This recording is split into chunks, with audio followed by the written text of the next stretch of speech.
and gentlemen, welcome to the podcast, the Drafted Up Podcast. Today begins the foundation of our fantasy football season. We're going to give you our top 24 quarterbacks. We'll really mostly dive into the QB1, so the top 12 guys, but quarterbacks are such an open-ended market that we were talking off air how like QB12 and QB22 could be in the same bucket for a lot of people. Yeah. That's Nick. I'm Theo. This is the Drafted Up Podcast. You know where to find us. Apple, Spotify, YouTube. We're on Pocket Casts. Pretty much anywhere where you listen to your podcasts. We'll be there. Never even heard of that one. Review. It was automatically on my phone. I had to use it once because my Spotify wasn't working.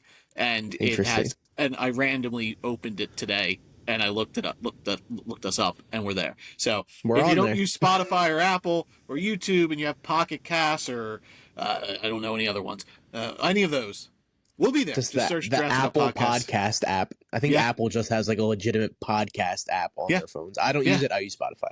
Yeah, we'll be there. Like, rate, subscribe, review, follow, all that good stuff. Share.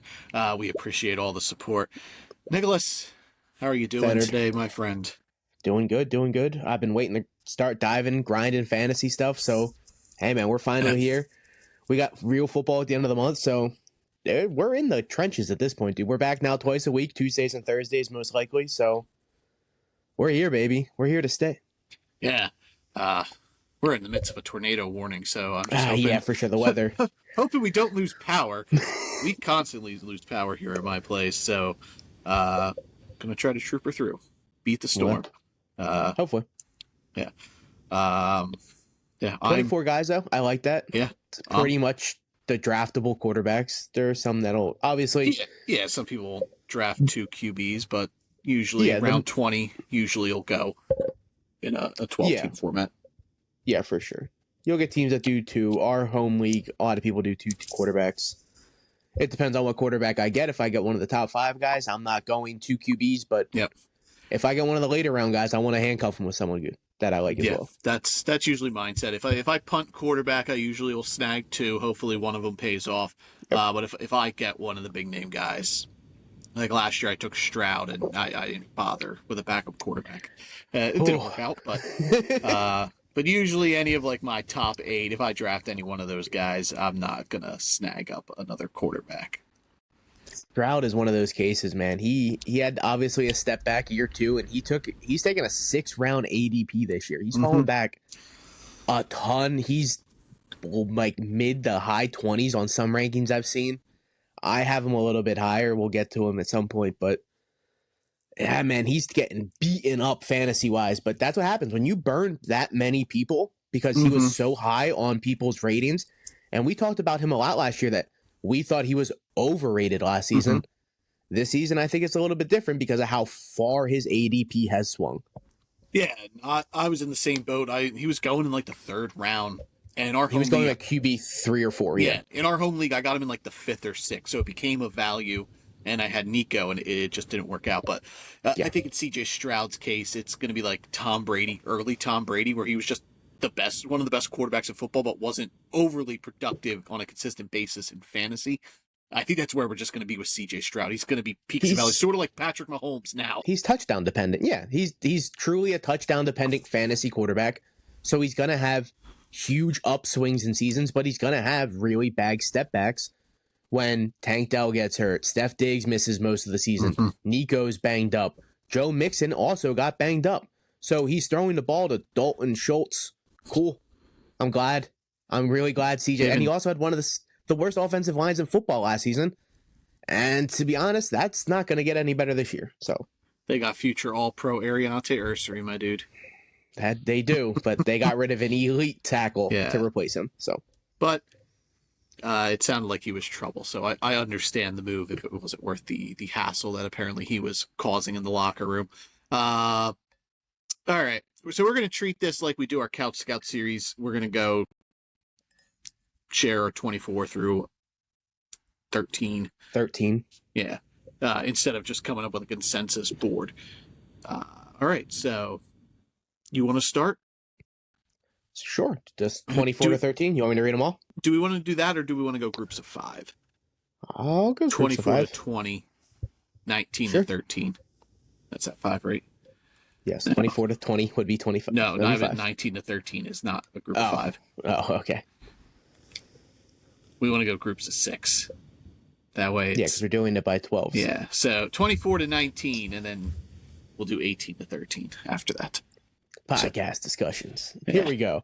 24 to 19. 24 coming in as the last QB2 in terms of 12 quarterback teams. Old man Matt Stafford of the Rams. He's my QB 24, Matt Stafford. 23 is Michael Penix Jr. of Atlanta. 22 is J.J. McCarthy, Minnesota. 21, Trevor Lawrence, Jacksonville. And then 20 is Geno Smith, Vegas. And 19 is Drake May. Drake May, Okay. New England. Okay, Penix and Stafford for me are 25 and 26. Okay. 24 for me, Bryce Young, Carolina. He's my 25. So Okay, we just have those three guys in the same boat. 23, Sam Darnold, Seattle. Whoa, you're way higher on Sam Darnold than I am. That's funny. 22, I have him 26. 22, CJ Stroud, Houston. 21, samey, Trevor Lawrence, Jacksonville. 20, samey, right? Geno Smith? Geno Smith at 20, yeah. Yeah, Las Vegas. And then 19, J.J. McCarthy of the Minnesota Vikings. Okay. I have Sam Darnold at like 27. Okay, So I have him. Who do you have 26? Because that would almost have us with like what I would assume be the same 26 if you had Darnold there. But if you have 27. Okay, I have Cam Ward at 27. Okay. So we do have the exact same 27. Yeah. Do you have Rodgers 28? Yeah, I have Aaron Rodgers 28, Tyler Hey, me too. Shuck 29. I got Russell Wilson 29. And then Tyler Shuck 30. Okay, I have Jackson Dart 30. Whoa. Okay, I got Dart under like the Colts guys. and stuff. Russell Wilson's my 35th ranked quarterback. He's the last quarterback I picked out. I only think he plays like 7 games. So I have Dart playing most of the year. Hey man, as a Giants fan, that means we're absolutely horrendous. So I'd be kind of scared about Brian Dable. All right, let's talk about our differences. Matt Stafford, Michael Penix, and then I have Bryce Young, Sam Darnold. Bryce Young, he showed the strides last year. After getting benched, he was horrific to begin the year, and it was just looking like, man, Carolina needs to move on, find a new quarterback, because Andy Dalton came right in and played really well, and then he got into a freak car accident, hurt his thumb, and Bryce Young got back in, and he looked like a completely different player. Like, Bryce Young looked like the player where he was in Alabama, where you're like, I get it. I know why they drafted this guy. He was playing confident. He was really loose, moving around really well, just slinging the balls. I brought it up last week that Carolina was really the only team who almost beat Philadelphia on their big run towards the Super Bowl. And they would have had Xavier Legette caught that deep ball. Like, this guy should have led a 98-yard drive. He played confidently, and I think that continues. I think he'll be a good streaming option. Obviously, QB 24. I don't think he's going to blow the world up, but I think there are going to be weeks where, bye weeks, whatnot, or if you're just in a position where you punt the quarterback spot, I think Bryce Young becomes a really good streaming candidate, matchup based, obviously. But I've said it here, like I think Carolina could be the second best team in that division this year. It's not that I do agree with everything you have said. I just prefer the offensive weapons in Atlanta and LA over the offensive weapons in Carolina and Seattle. Yeah. So I think Stafford and Penix are dealing with way better surrounding crews. And if Matt Stafford plays every game or even most of every game, his lowest finish is QB 19 on the season. So I honestly think Matt Stafford is going to finish near the top 20 of quarterbacks. But I put him at 24 just to round it out, just to be safe. But he has Devontae Adams. He's got Puka Nacua. And they go deeper than that. They got guys to plug in and out, keep the receivers fresh. I love Terrence Ferguson, the second-round pick out of Oregon that they brought in. I think Stafford's sitting pretty in LA with the weapons around him. And I just think Penix is going to chuck the rock this year. I think Atlanta's going to throw the ball a ton. And he's got London. He's got... I'm blanking on Darnell Mooney, your boy, and Kyle Pitts, baby, Kyle Pitts.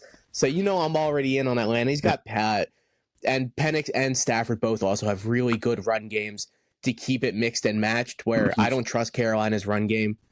as much. Chuba Hubbard is very talented, but after him, I do think it gets a little bit thin. And I've never trusted Ken Walker. Rico Dowdle, brother. Rico, sure, he's a good backup at this point in the NFL. I agree to that. What really put Bryce Young over was rushing yards for me. I have him over 300 yards, so that boosted him there. I also just think Penix and Stafford are just a little more turnover prone. I've Penix statted out for 18 total turnovers, 14 interceptions, 4 fumbles, and Stafford at 16, 11 interceptions, 5 fumbles. And Stafford obviously lacks rushing upside. I think Stafford's just going to be one of those quarterbacks. Though. Yeah. I think they're going to be, because I think Atlanta's also going to chuck the rock. I think they're going to pass a ton, and it's just really, I just think they're going to be better real life quarterbacks for their team. I want the pieces in Los Angeles and in Atlanta more than I want their actual quarterbacks. Sam Darnold though. He worries me. I do like Sam Darnold a lot. Believe me, but... you don't gotta talk to somebody about worried about Sam Darnold. I dealt with that guy last year as a Vikings fan, and their line does worry me. But I think I'm kind of out on the Seahawks rushing game in Walker and Charbonnet. I think they'll be fine flex low end RB2s at best. Like Walker wise, low end RB2, Charbonnet at best, a flex guy. Like I just think they're going to eat away from each other, and I think ultimately Sam Darnold ends up being the beneficiary of that, and I think they're going to pass a ton. So I want Jackson Smith and Jigba. I want pieces of him. Again, similar situation. I want the receiving game there in Seattle. More so Jackson Smith and Jigba than Cooper Kupp. And I think Elijah Arroyo is going to be a vital piece of this offense. I think he's going to end up being like their slot receiver, per se, because they have Noah Fant. I think he's going to play a ton. But sure. I think Darnold, he's in the same boat, low end, kind of spot start.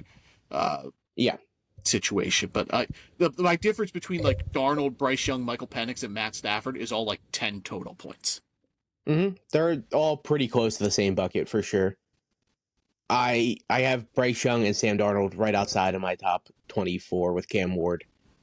I just don't really trust the offensive line put in front of Sam Darnold. And that's fair. I do really like JSN this year. I honestly think he's going a little bit too early though for my liking. So I'm not getting him in many drafts. Cooper Kupp, he's going fine. I think he's going to be fine. I think he's going to get 800-900 yards at most. But he's going to eat a ton of catches because him and JSN are just going to eat up small slot catches. I am very interested to see what receiver is going to take the top off of this for the offense. Like which one's going to be the field stretcher? Because I don't think it's going to be Valdes-Scantling. He is like their 3, I guess. I think it's going to be Elijah Arroyo. I think he's going to be the field stretcher. That would worry me. I'm not going to lie to you. I honestly don't think we're going to see a lot of Arroyo this year. We'll get there when we get to Seattle, but I think it's going to be a lot of Noah Fant. Okay. But Kubiak, he had MVS in New Orleans last year, and he brought him over with him to Seattle. And he played decent, too. Yeah. He played decent in New Orleans. He, I imagine, will be the field stretcher at wide receiver. I forgot he was there. Yeah. I wish it was Jake Bobo. Great I wish name. Tyler Lockett was still there, dude. That's literally the Tyler Lockett role, and he's such a Seahawk at heart, dude. So I'm bummed to see him at Tennessee now, but I think he's going to have as much of an impact in Tennessee as Cooper Kupp does in Seattle. All right. C.J. Stroud, Trevor Lawrence, Geno Smith. We both have them 21-20. Let's talk about those guys. Trevor Lawrence, I really thought coming into the process I was going to be a lot higher on him. I'm so shocked that you have him where you do. I thought you were going to be so high on Trevor Lawrence. And I'm shocked that you have Sam Darnold higher than I do. Yeah, but I thought you were going to be really out on Darnold. Situational, he's 15 points away from being QB 12, and I have him at 21. So, yeah. Again, situation where I just want the pieces of this offense, being Brian Thomas Jr. and Travis Hunter. The running backs are fine. They're both good values at where they're drafted. I actually have Bigsby statted out for more rushing yards, but ETN takes the bump because he's going to be the pass catching back. So ETN right now is like my borderline RB2. I think I'm at like 22. And I have Bigsby at like 28. I have ETN pretty high. I think he's going to lead the team in rushing, lead them in catches out of the backfield. Mm-hmm. I think obviously we're not going to get RB3 season out of ETN like we did 2 years ago. But I think we're going to have a huge bounce back of a guy who burned you. 100%. Yep. He has taken. He's going round 9. Yeah. And I think that's almost laughable at how late he's going. I think ETN's going to be a huge value to any team that gets him late in drafts. Yeah. But Lawrence, you hold on. You did bring up BTJ and Travis Hunter, and I get that they are the 2 hot commodities in Jacksonville. They're honestly not even the 2 pieces I want. I want ETN and I want Brendan Strange. I want their tight end. Those are the 2 pieces from Jacksonville that I know I can get late. I can get ETN in the 9th, and I can get Brendan Strange in the last round of the draft. And I think both of those guys are going. Hunter's going criminally late right now. He's going like the 6th or 7th. He's going 7th, 8th at this point, but I think come August he's going to shoot to like the 5th or 6th. I think he's going to shoot up come actual draft time. Yeah. So Trevor Lawrence, he's being drafted on sleeper mid 13th round, so towards the end of your draft. Penix was the end of the 14th. Same with Matt Stafford. Bryce Young, 15th round. Geno Smith, Sam Darnold, not really drafted, 17th round. So these are tail end of the guys. But I think Trevor Lawrence, it's just a case like, I think he'll be fine. And again, I think he'll be a spot start backup quarterback if you punt and take a guy like Justin Fields or Justin Herbert. I think Trevor Lawrence is a good pairing for one of those guys. It's just, again, lack of rushing upside really hurts. 200 some yards rushing. He can move. He can move, but like it's not something Jacksonville normally utilizes. And maybe they do that more. Maybe I understand them there because Baker ran a bunch for Liam Cohen. But I do like Jacksonville's offense. I just don't think Trevor Lawrence's stats will translate to relevancy for fantasy minus a few starts here and there matchup base wise. Yeah, no, I agree. He's got really good weapons around him like the other guys.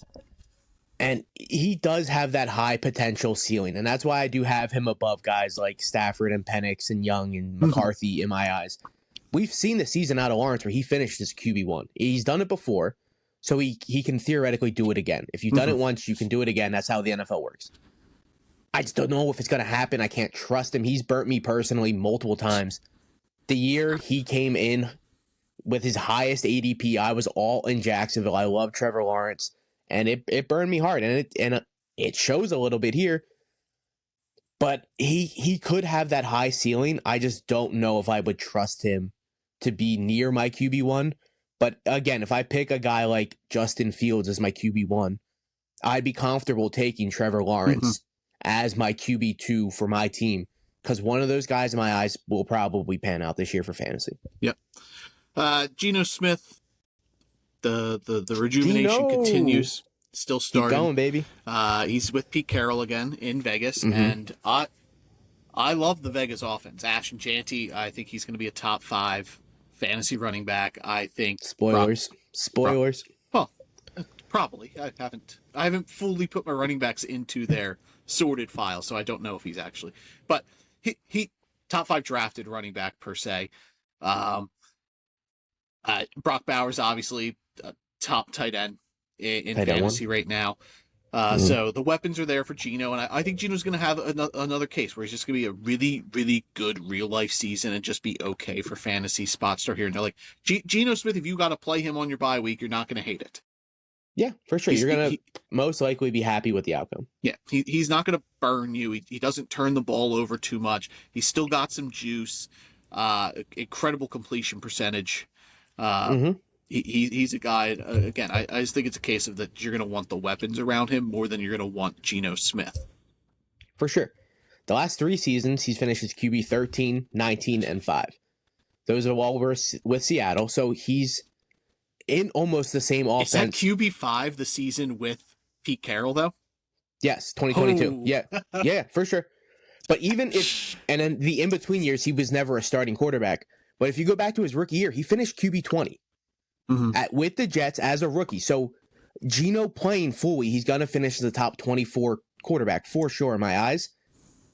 I don't know how high his ceiling is in Vegas. He only has really Jacoby Myers and like Jack Besh and another couple rookies. And it's trying to figure out if one of those guys hits off with Geno, being Tucker, Besh, or Thornton. Yeah, 'cause I'm not worried about Myers at all. Jacoby Myers is going to be a No. really good flex option, wide receiver 2. If Myers, you only Bowers, have Janty, completely all, content drafting them. You're not going to yes, at their ADPs, I'm completely fine with them, 100%. I need to see another weapon in there because, like, if you look at guys like Trevor Lawrence, he most likely has his 2 receivers. Matt Stafford has his 2 receivers. Michael Penix has his 2 receivers. Sam Darnold has his 2 receivers. So all of these guys all have their number 2 receiver who's going to step up in Vegas. So I'm very interested to find out. Trey Tucker gives me Tyler Lockett vibes, and he's the guy that I project to be the number 2 there. And in the Chip Kelly system here, because that's what they're running. But in that sort of branch, I think that's the role he plays. It is the deep threat and just kind of the number 2 option. Well, number 3 behind Bowers, if you include. But I think Trey Tucker will be the number 2 receiver in Vegas. I know a lot of it, and it's open, and everybody thinks differently. Like it could end up being Deontay Thornton. Like they love that guy. All the reports is he's taking the number 2 receiver snaps right now. So it's gonna be Thornton, it's gonna be Tucker, it's gonna be Besh. My money is on Besh. I have a lot of stock in him in fantasy, so Besh roll with that guy. I would put him behind Thornton and Myers and Tucker. Oh, I just think in 3 receiver sets, Tucker, Thornton, and Myers are going to be on the field. Yeah, I would put Besh over Thornton, but the Raiders obviously see it differently now. Well, that's because Besh isn't going to play the outside. So Tucker's taking the slot Tucker's role taking the slot. And so is Brock Bowers. So that's why it sort of hurts Jack Besh in my eyes. Yeah. Who's the other? So I have Stroud in Drake May. Okay. I have Drake May in my next group. So let's talk JJ McCarthy then. He's the only other guy we have in here together. I have him at 19. You had him at 21? 22. Minnesota Vikings quarterback JJ McCarthy. Rookie season per se. He missed all of his actual rookie season, but he's going to come in and maybe my bias towards the team boosted him up my rankings a little bit. But I think the offense is beneficial for him. We've seen Kevin O'Connell put out these guys and have no issues. Josh Dobbs literally came in on zero knowledge of the playbook and played really well and had some fantasy success. Nick Mullins, same situation, had fantasy relevance. Kirk Cousins, Sam Darnold. Under Kevin O'Connell, the Vikings quarterback has always been fantasy relevant. And I still think that with J.J. McCarthy, even if I have him at 19, I have him 18 points away from being quarterback 12. Yeah. So I think he could scoot a little bit. I think that helps. I don't know how much he's going to necessarily run coming off the MCL injury, but I think there's rushing upside there for him. I also think the fact that they brought in Jordan Mason, they're going to pass a little bit less than they normally do. I think they're going to try to make it as easy as possible for J.J. McCarthy, and probably not going to have Jordan Addison early on, probably going to be suspended for the first 3 games. Nothing's come out about that yet, but that's what it's looking like. So and obviously it's Justin Jefferson, who's QB proof. Yeah. So the weapons and everything are there to make this as easy as possible for McCarthy. And I'm just buying into the Kevin O'Connell system that he's going to just produce quarterbacks. And we've brought it up. You've said it. J.J. McCarthy's best opportunity in the NFL is ending up in Minnesota. And he ended up in this perfect scenario. They drafted Donovan Jackson in round 1. They signed a guard and a center, Will Fries, Ryan Kelly. So they're building this offensive line that was pretty good last year. And now it's improved. The weapons are there. Aaron Jones, Jordan Mason at running back. Everything is set up for J.J. McCarthy. I think fantasy-wise, he's a good spot start. But he's a guy I would take. If I would punt the position and take like Justin Herbert or Dak Prescott or Justin Fields, J.J. McCarthy is a guy I'm going to target towards the end of the draft because of Kevin O'Connell and the weapons. And McCarthy's going in the 12-6 right now, so middle of the 12th. Yeah, you've seen it last year with Sam Darnold. He finishes QB9. So in that system, you have the potential to finish as a QB1. It is there, 100%. And I'm so happy that JJ's rookie season played out the way it did. It sucks that he got hurt for sure. But whatever happens to McCarthy, I'm on the right side of it. If he busts, I was right. But if he's good, I was still right because I said he needs to go to Minnesota. He needs to sit his rookie year And everything has played out perfectly for this kid. And I hope to God he hits the ground running in Minnesota. You have all the weapons. You have all the potential. You have a great coach. You have a great offensive line, great run game. Hit the ground running, kid. Go prove me right. Go prove me wrong. I don't care what happens. But I think he's going to have a good season. I don't think it's going to be Sam Darnold last year, though. No. 35 touchdowns isn't going to happen. 4,500 yards isn't going to happen. But you mentioned his rushing ability. Sam Darnold had over 200 rushing yards last year. I think JJ could easily pull that off with the hurt Achilles. Yeah. Or ACL, whatever he tore last year. I think his rushing MCL. Upside's higher than Sam Darnold's. Mm-hmm. So I think he could push the 300-yard mark, couple more touchdowns on the ground. He's a little bit more athletic, make plays happen. I don't think QB 9's the ceiling for him like Darnold was last year, but I think he could push QB 15, 14 if need be. To expect him to do what Sam did last year is ridiculous. Just because 100%. Sam Darnold did it doesn't mean that J.J. McCarthy has to do that for the Vikings to be successful. I get it if you're looking at it from a standpoint that, they could have just had Sam Darnold. Yeah, whatever. But this is McCarthy's $40 million. Year, essentially. So he's coming in, fresh start. He looked good in preseason last year in the one game he played. But I have him at 3,900 yards, 27 touchdowns, 12 interceptions, 215 on the ground, 2 touchdowns to piggyback off that. And I think that would be a great season. I would be incredibly happy with that if that's what it. For sure. That's not what Sam Darnold did, but guess what? J.J. McCarthy doesn't have to do that this year. The defense is good. They improved the line. They got a running attack. They're making this as easy as him and Easeman. And maybe he comes out and blows it up. Maybe J.J. McCarthy continues this trend that this rookie quarterback class was phenomenal. Yeah, no, I agree. I don't think he's going to get the 4,000-yard mark, but he's going to push it for sure with the weapons he has. Mm-hmm. And you mentioned that it is his quote-for-quote rookie season. It is pretty much. He played 0 games last year due to injury. So this is his rookie year. Herbert has the most rookie passing touchdowns in a season at 31. So I honestly think that's his ceiling, is 31 passing touchdowns. I don't think he's going to hit the 35 like Sam Darnold did last year. No. But Sam Darnold is a well-seasoned pro at this point. He's played under multiple coaches and multiple systems, 5 or 6 years in the NFL. That's a lot of knowledge for a guy.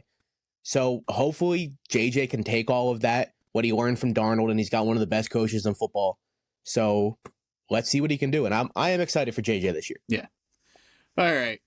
Drake May and CJ Stroud. You had May at 19. Hater. Sure. I hate his offense around him. Yes. I have Drake It's May nothing to do with Drake May. I have Drake May at 16. Where'd you have Stroud? Just go tit for tat with Houston's offense to New England's. Yeah. Houston blows them out the water in every single position. Except offensive line. Where do you have Stroud? I have Stroud at 15. Okay, so close to where I have May. I May at 16. I have Stroud at 22. So see, to me, Drake May can push over 400 yards rushing. And I think that's what boosts him in my rankings. He had 300 last year in the 13 but I think CJ Stroud can push 38 touchdowns. See, but I think that's his ceiling. And I'm trying to project 100%. That is I'm not saying I didn't stat him out for 38 touchdowns, but there's 0% chance Drake May hits 30 plus touchdowns this year. No, I agree. CJ Stroud has the offense to do that. Yeah, I have Stroud with, where'd he go? 23 and 1 rushing, so 24 total touchdowns. Okay. That's I just think Houston is going to be content being up and just kind of letting their defense do the work, sort of like they did last year, where Stroud didn't have to win them football games. And I don't think Mixon's going to be as used as he was last year. I don't think the run game's going to be nearly what it was last year. The offensive line is horrendous. I have a little more trust in Joe Mixon. I think Mixon's going to be great. And the running game. But I don't think he's going to be RB1 through 12 weeks like he was last year. I don't think that's going to happen again. Yeah, but I think Stroud takes the step. I think it's not going to be his rookie season, but I think it's going to be pretty close to that. I think we're going to get a happy medium. Yeah, for sure. Yeah, I just see it as CJ Stroud's just a great real life quarterback, and he's just going to have minimal fantasy relevance. Yeah, I get it. Another case of where I just want the guys around him. I want Nico Collins. I want Joe Mixon. I want Christian Kirk where he's being drafted. I'm fine with him, and Jaden Higgins as well. Even Jalen Knoll, I think I was just about to say, like, you left out Nolan. I think he has also really sneaky draft potential. I think come the end of the year, he plays Christian Kirk out of the lineup. Like CJ Stroud, we've seen it in both of his seasons. He can maintain 3 wide receivers for fantasy football. He did it with Diggs, Tank, and Nico. The year before, Tank Dell was a rookie sensation in Houston, and that was also with Nico. I think Houston, and they got a new offensive coordinator. It's not going to say bullshit that they've been running last year. Thank God. It was horrendous last year. Get him out of here. It's second and long, and what are we going to do? We're going to run the ball, and it's just an insane offensive approach. I think they're going to let CJ really throw the ball a lot more than he did last year. I would be comfortable with CJ as a backup quarterback. Yeah, he's going I think he's got potential. He's going QB 15 right now, beginning of the 11th round.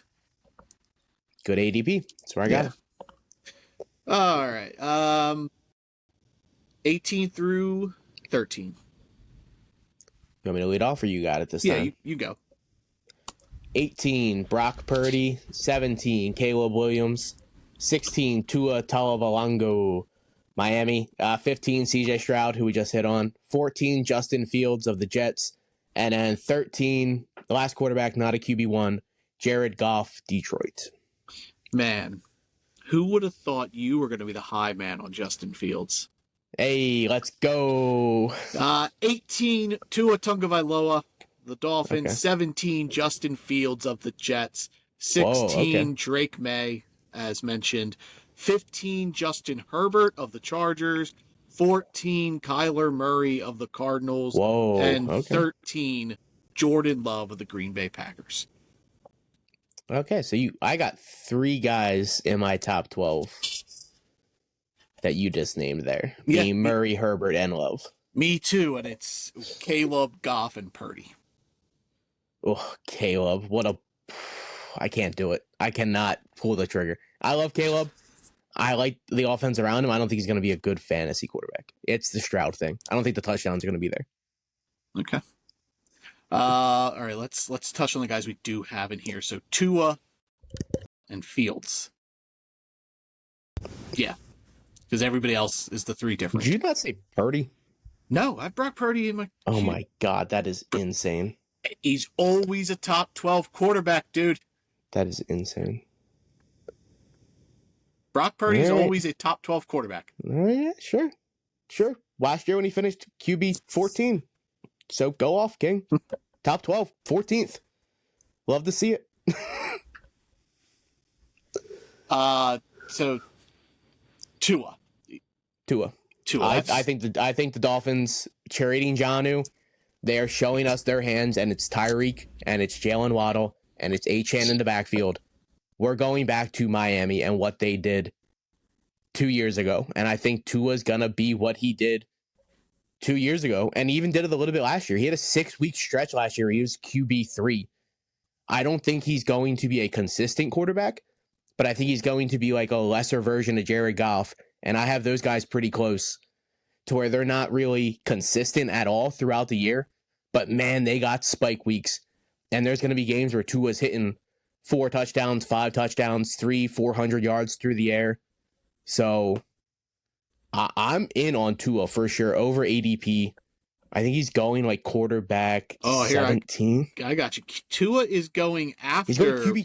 He's going QB Matt 24. Stafford. He's going in the middle of the beginning of the 15th round. So second to last round, usually last round.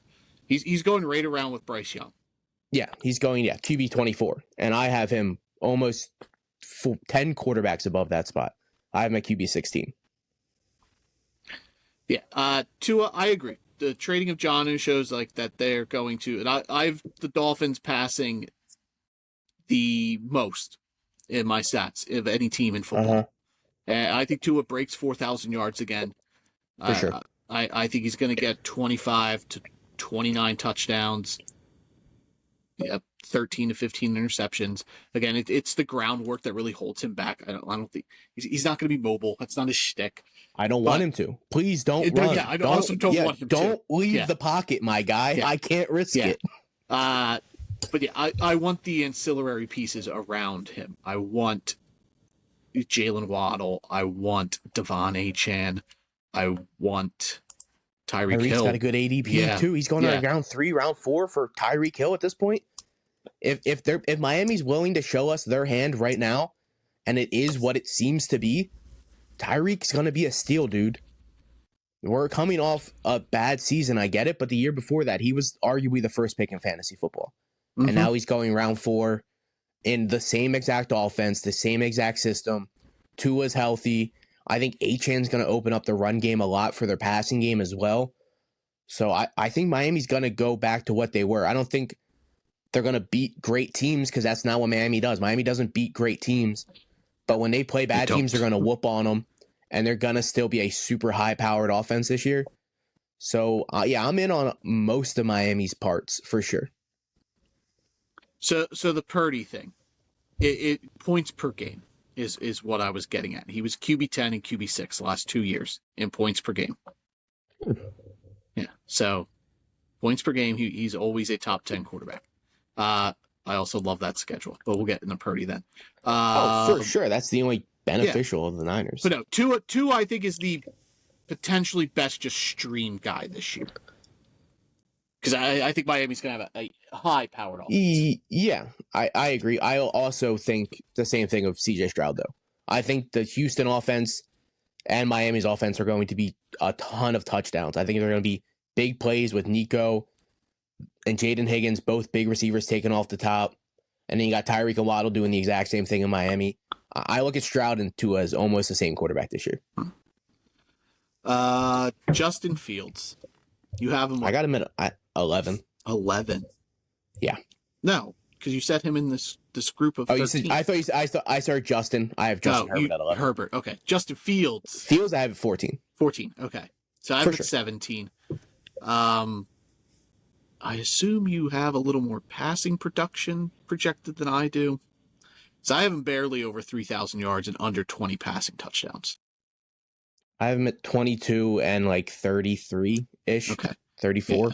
I have him at 9 rushing, though, and 700 rushing yards. Yeah, I have him pushing 800 rushing yards. Okay.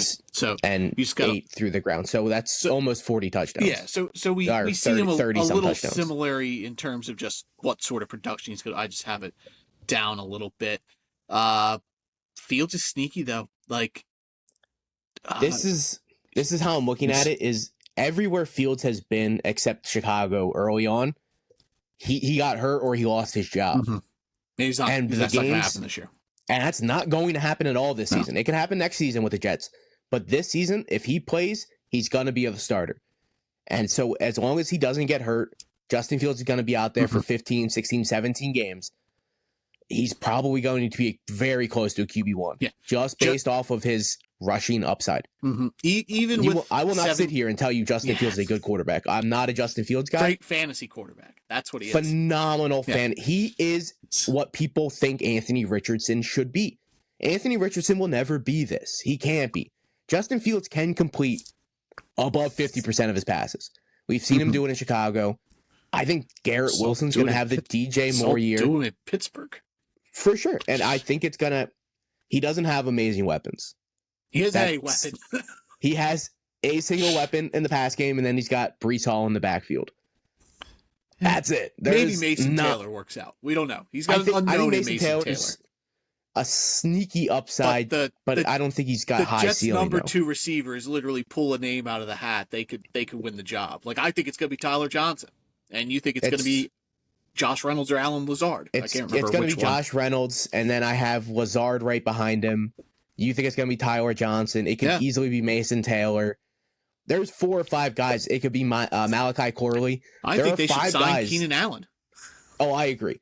If Keenan Allen or Amari Cooper is not on this roster come the middle of actual camp, the Jets have a problem. I don't know if they truly believe in Josh Reynolds, who was with Aaron Glenn in Detroit last year. Mm-hmm. Aaron Glenn, obviously the defensive coordinator, so he didn't a couple years ago, not last year. Wasn't he in Detroit last year? No, he was in Denver last year. Sure. I thought he was Detroit's receiver that kept playing when everyone got hurt. Or no, that was Tim Patrick. Yeah. Tim Patrick filled that role. Tim Patrick took the Josh Reynolds role. Yes, they're the exact same player. I cannot stand either of them. But they're going to be on the field because there's no one else. It's not going to be Allen Lazard. Come on, like, let's be real. Malachi Corley has shit the bed completely as an NFL pro. But the rushing upsides of Fields, it is what it is. Mm-hmm. So he's going to rush for 700, 800 yards, probably 6 through 8 touchdowns on the ground. That's huge Mondo fantasy points. And we've mentioned so many quarterbacks that just aren't going to run. So it's free points for Fields. Yeah, Justin Fields is hit. Saved by his rushing upside.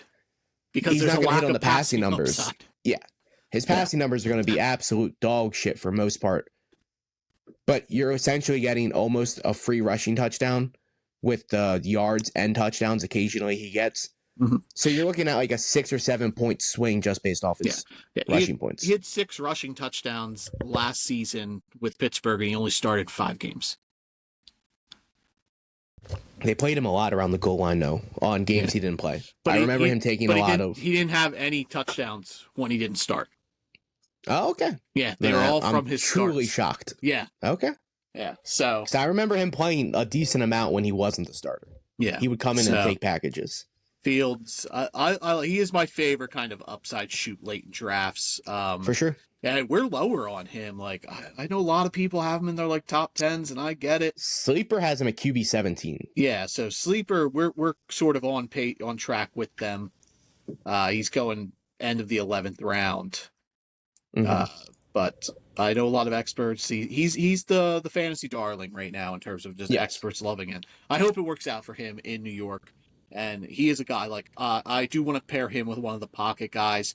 Like if I would take Brock Purdy or Jared Goff or Jordan Love, Justin Fields is a guy I'd want to target with them. Yeah, for sure. Okay, he's super high upside. So the next 6 guys, you have 3 of them in your top 12. I have 3 of them in my top 12, and then vice versa. The 3 though are my 10, 11, and 12. They are my outside 3. Me too. That's hysterical. That's so funny. Yeah. So we got these guys pretty much in the same. Yeah, these guys are pretty much same bucket. I honestly thought QBs were super easy to do. I honestly think it's like, sure, 12 through 22 can be switched, but those guys are all in the same bucket, so it doesn't really matter to how you have them ranked in my eyes. I honestly thought the top 11 guys were set. I'm actually shocked you don't have Herbert, Murray, or Love. It's just Herbert and Murray for the most part, not in your top 12. Especially Murray. Yeah. I'm shocked you don't have Murray in your top 12. Yeah, we'll get into that. So before we dive into our essentially QB1s, theoretically, let's give a shout out to our affiliates over at W Energy and Finley Hats. Finley Hats, you can see this cool hat I'm rocking right here. It's got a little shark on it. It's got some cool designs. Even the rim on the inside matches the hat. Their hat's built for good times. They got the Stampede straps. You can strap it on. You want to go bungee jumping, dive in head first. Your hat's not falling off your head. It's secured. It's snug. You want to run around at the beach, run some routes in the backyard, strap that hat on. Finley hats, they're built for good times. They got a lifetime warranty. So if your hat is damaged or destroyed, they will replace it or repair it absolutely free. Free shipping in the U.S., no matter what you order. It could be a $10 the little wooden pins that you put on them, or it could be the whole ass hat, or you can order 40 hats. Free shipping across the board in the United States. So Finley hats, built for a good time. In the description of the video, there will be a link. You can click it and you'll get a nice, cool 15% off your first purchase. So visit our friends over at Finley Hats and join the force and get yourself a hat built for a good time. And of course, W Energy, they pride themselves on full ingredient disclosure, no artificial colors, no dyes, no sugars, all that jazz. It's not in there. And they dropped a new flavor today, and they say it's their best flavor. It is a yuzu fruit, which is a Japanese citrus that's sort of like a combination of grapefruit, lemon, and mandarin orange. So I am jazzed to try that out. I'm going to order some here this weekend. they say it's their best flavor, so I'm going to trust their word. And they've been working on it for years to pat that down. But they got a ton of other flavors. So check out Dubby. You can go to their site, dubby.gg, or they have a mobile app. You can place your orders there. Just search Dubby Energy in your app store or your Google Play store and download that. And then code drafted up for a nice 10% purchase. No matter what, no matter how many times you order, you can use drafted up and you can get a cool 10% off. So support our friends over at Dubby and Finley Hats and eat that dub with Dubby Energy. Be better. Eat that dub. No Jameis Winston. That's not true. No, it is true. I did not rank him. I ranked 45 quarterbacks. It's not true. I didn't rank him. I only ranked 30. How I only ranked 35 quarterbacks, and he was not one of them either. All right. Heartbroken. Let's talk about Kyler Murray. He was the last name you brought up before we did the affiliate read. I have him 14. I have at 14, and he's only 4 points away from my quarterback 12. So, I have him at 10. Yeah, like I said in the intro, this is the foundation. This is the building blocks to our rankings, and these are going to be tweaked. Like, obviously, I'm not going to keep these rankings set in stones. Fluff pieces are going to come out at training camp. Injuries are going to happen. Players are going to join teams, or players are going to get hurt, and it's going to affect the quarterbacks. So these are going to be tweaked. This is going to be nothing drastic. It's not like I'm going to move Tua from 18 to 7 in my rankings. So Murray could, come draft season in August, could end up being in my top 12, but any of these top 15 guys, I'm absolutely in on. Herbert, Murray, Love, Caleb. The QB, Jared Goff might be my least favorite one. I have him at 11. It's just he just lacks upside in terms of rushing, and he's big game dependent. You're not going to get he's going to put up a 40-point week, and then 1 week he's going to put up 15. He's just not consistent enough. But no, Murray, it's just he doesn't. I just don't think he's gonna have a ton of passing touchdowns, and that's what really brought that. He has the least amount of touchdowns passing in my top 15 at 23. It's just not 23. It's just not something he does. He never has a ton of passing touchdowns. I get it. I agree. I think it changes. I think Trey McBride's season last year does not happen again. I have him at 8 touchdowns this year. I think he could push more. McBride, you mean? Yes. No, I said him. I have him at 8 touchdowns. Not Kyler Murray, Trey McBride. That's what I was going to say. Going into you cut me off. That's I have him at 8, and then I have Marv at 8. So that's 16 touchdowns between just 2 dudes. And I honestly wouldn't be surprised if they both hit 10. There's the problem. They only have 2 dudes. But I think I like Michael Wilson. I think Michael Wilson could have 5-6 touchdowns. So if you add that to the 16, that's already 22. I think Murray has the potential to have a huge season just based off of what's around him. And then you add in the rushing upside. So he's Justin Fields with high passing ability. And I don't see a world where he doesn't finish as a top 12 quarterback. Okay. See, I don't think Kyler, I think he's going to tone down the running. I still think he's going to have over 400 yards rushing. It's not he's going to have, for sure. But I'm at 481 currently rushing yards, and that would be the second most he's had in the last 5 years. Oh, instead of last year he had 572. Yeah, last year he was coming off an injury, and he still ran for almost 600 yards. But I think it's going to be pushing the 5s again. 2022 and 2021, he had 418, 423. I'm at 481. So I'm a little in the middle of those years. I think the years of him rushing, he only had the 1 year where he was 800 yards. I think that was an outlier. No, that's not going to happen. No. Yeah. But Murray, I think 5. I think he's going to push 5. Yeah, he's going 9-1 right now. Again, the only reason he's this low for me is because I just don't think he's going to have a ton of passing touchdowns. I don't have him breaking 4,000 yards. It's just something he doesn't do. So it's really that. But I again, this is the early foundation. Chances are, gun to my head, if I was up and all my guys, so say Jordan Love, Caleb, Brock Purdy, and then my top 9 are gone, and I'm looking at Jared Goff, who I have at 11, and Kyler Murray, who I have at 14, I'm going to take Kyler Murray because I think there's a bigger ceiling way higher Jared upside. Goff. Yes. Yeah. Murray's a guy that could win championships if all goes right. Yeah, and that's why Jared Goff, it's already gone right for Jared Goff. We know what we're going to get, and it's still inconsistent. It's not. We're doing rankings in terms of just like number rankings, but like when I'm drafting it, they're in tiers. And Kyler Murray is in the same tier as the guys, or like Jared Goff. I have them in the same tier. So I'm going to take the guy who I think has better upside, despite the fact that I have him lower in my rankings, per se. Yeah, no, I agree. And I think this is the year Murray hits 4,000. He hit 39 last year with Marv having like 800 yards. I think Marv pushes 1,400 yards this year. I have him at 39. And that's a huge upgrade. I have him at 39.22 right now. I think I have him at like 4,050. Like literally barely breaking the 4,000 mark, but I think he's going to break 4,000 yards. I like Murray a lot this year. Yeah. Well, let's go then into Jared Goff. I have him at 11. I have him at 13. Okay. So pretty close. Yeah. Goff, he's pretty much a lock for 4,000 yards. I think he's a lock for close to or over 30 touchdowns, but he's not going to run the ball. And he is prone to some turnovers. So, like, I think you're looking at probably 12 to 15 interceptions. But again, it's just a consistency basis. Like, this is just over the course of the season how I have him statted out. But again, he's going to have big spike weeks where he's getting you 40 points. And then there's weeks where the Lions are just going to be running a ton and he's going to get you 15. And totality-wise, he ends up as a QB1. But consistency-wise, he doesn't bring that to the table. It's very similar to Phillip Rivers for years with the Chargers. He was a very phenomenal quarterback. And at the end of the season, you look at stats and you're like, wow, Rivers had a great season. But man, it was a bumpy road getting there, dude. It wasn't pretty. It wasn't fun. Some weeks he got 10 points, and that's going to kill you at some point. It's a live and die by kind of thing. And if I have Goff, I want another quarterback. Yeah, I want to go. That's why I couldn't put him. I couldn't put him in my top 12.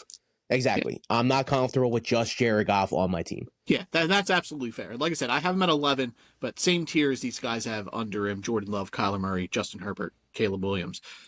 I would probably take all of those guys over him. Like, it would be close. Him and Herbert, that's the only one I have to think about it. But, like, I would probably take Caleb because I think the ceiling is better than Goff's. I would take Jordan Love just because I think he's more of a gunslinger. I think Green Bay could pass the ball a ton.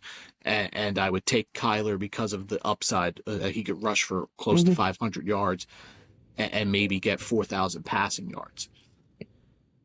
Yeah, for sure. And the Lions' offense last year was really historic, and it's going to be very hard for them to stay on that like number statistics. When they lost Frank Ragnow, their all-pro center, they lost him. They lost Ben Johnson, arguably the best offensive coordinator in football. And it worries me. Detroit honestly worries me. I think they're going to take a step back. They're still going to be good. Don't get me wrong. Detroit's going to be great. Don't get freaking out, everybody. But I think Gibbs takes a step back. I think Montgomery takes the biggest step back out of everyone in the offense, unfortunately. But I think the receivers aren't going to be – they're going to be good. They're just not going to be – I don't know. Detroit just worries me, dude. There's so many red flags in Detroit, and it scares the hell out of me. You heard it here first. Nick thinks the Lions are finishing in 4th place in the NFC North. Clip it. We had an editor that wasn't me. Clip it. Do you think that's not a possibility? No, I don't. I think the Bears would be the only one I would question. Yeah, I think the Bears. But I think Minnesota and Green Bay could easily be better than Detroit this year. I think it's more likely they finish in 2nd than they would. I agree, but they could still finish in 1st. I think you guys are all in the same bucket. Yeah, first as well. But I don't think Chicago is in that realm where they can pass Detroit yet. But we'll see. Maybe it is. Maybe you don't think Chicago can win 9-10 games? Yeah. I don't know. Chicago, I don't buy into like hype off-season teams. Caleb in your top, the Bears every year. But I think that's because they could be down a lot and just be passing. Like Caleb. I see. But they have a good defense. They do have a good defense. But Caleb Williams was drafted to be this, and I do. I have him in my top 12. I have him at 12. Right at 12. I have him at 17. He worries me. I have the 4,000 yards. Finally happens for the Bears. Never had it. I have him at 26 touchdowns, 10 interceptions. I think the rushing work will be there this year. I have him at 380 rushing yards with 2 touchdowns. Yeah. And he didn't have any of that last year. So yeah, for sure. I think that's there. Like, I'm comfortable taking the shot on Caleb Williams. He's going 10-6. So yeah, see, I'm not comfortable 10th. Picking him there. 2, 4, 6, 8, 10. He's going 12. To like QB 12, right? QB 13. Yeah, that's too rich for this guy. I'm not gonna lie. I'm fine with that because the upside's there. I think he's got a tremendous ceiling. I'm just worried about the touchdowns. I don't think he hits the 4,000 yards. I think he's gonna be close, 38, 39. I only have him at like 22 touchdowns, but I have him at like 15, 16 picks. Even in college, he plays hero ball. He's gonna turn the ball over a lot. It's just the kind of football he plays, and it's not a down thing or anything. Like, he's going to turn the ball over. It's the kind of quarterback he is. But he's going to go out on the next drive and make huge plays because that's what, again, Caleb Williams does. He makes big, fancy superhero X plays. He only had 6 interceptions last year. Sure. I am at 10. In a season that was that last season. Honestly, I look at it like Trevor Lawrence's season with Urban Meyer. I don't care about any statistics last year. I don't care about any numbers. None. This is a new season for Caleb Williams. Last season is out the window. It was a garbage season. He had coaches that didn't care about his future or anything. Mm-hmm. It was just a bad situation in Chicago. Yeah, it's going to be completely different. I'm at 10 interceptions and 5 fumbles, so I have 15 total turnovers for total. Caleb Williams. I think I have like 3 or 4 fumbles, so like 17 total. So pretty close to what you have. Yeah. I just think he's going to really like struggle with picks, but I think it's going to be fine, because you also look at like Jared Goff did the same thing in Detroit. I don't know if it's the Ben Johnson kind of offense. The last 2 seasons he's had 12 picks. So I think Caleb Williams is at worst is going to hit 12 picks. I think it's going to be like the 12 to 15 range. Okay. Yeah, I just think Caleb's a better quarterback than Jared Goff in terms of I think Ben Johnson's going to try to instill in him to cut back the hero ball mentality. I think so. I think it's going to work. I do. I don't know if it'll necessarily show up in wins this year. Like I said, I still think they're going to finish in last. But if they win 8 games, you're going to be thrilled. If they win 8 games and Caleb looks good, I think they're going to win 8 games. Yeah. Well, I think they could. I've heard Super Bowl hype for them. Well, yeah, it's because of what happened. They've won 2 off seasons in a row. It's what happens. They got Ben Johnson this year. Yep. They got Caleb Williams is coming in. Yeah, it's they're offensive the last 2 years, so I get the hype behind the Bears. But I'm kind of there. It's either going to be Detroit or Green Bay, to be honest, in last place in my eyes. I don't think the Bears finished in last place. You don't think Minnesota can finish in last place? They got a question. No. I got J.J. McCarthy. No. Big question mark. What if McCarthy you guys are well coached. It's not going to happen. Okay. Even if JJ bombs, you're still a 9-win team. Okay. Sam Howell. No, it would still be JJ playing the whole season. Okay. For sure. But I trust you guys probably the most out of the whole division, just based off of your coach. That's fair. Let's finish out the division. Jordan Love. I'm at 13. I'm at 12. He's my last QB1. Gunslinger. Jordan Love could lead the league in interceptions. It wouldn't surprise me. He makes some. You could also lead him in touchdowns, though. Yeah. He's got that 40 touchdown upside. Like he's the pocket passer you kind of want to take a shot on because he can throw 40 touchdowns. But also, there's so much volatility there as well, where you're just kind of like, I understand if you're just like, I kind of don't want it because I don't want the 20 interceptions. I don't think he'd ever throw that, but I'm at 13. But I think I have him around 13. Yeah, even with the lack of elite weapons, he's still going to put up yards. He's going to push 4,000 over.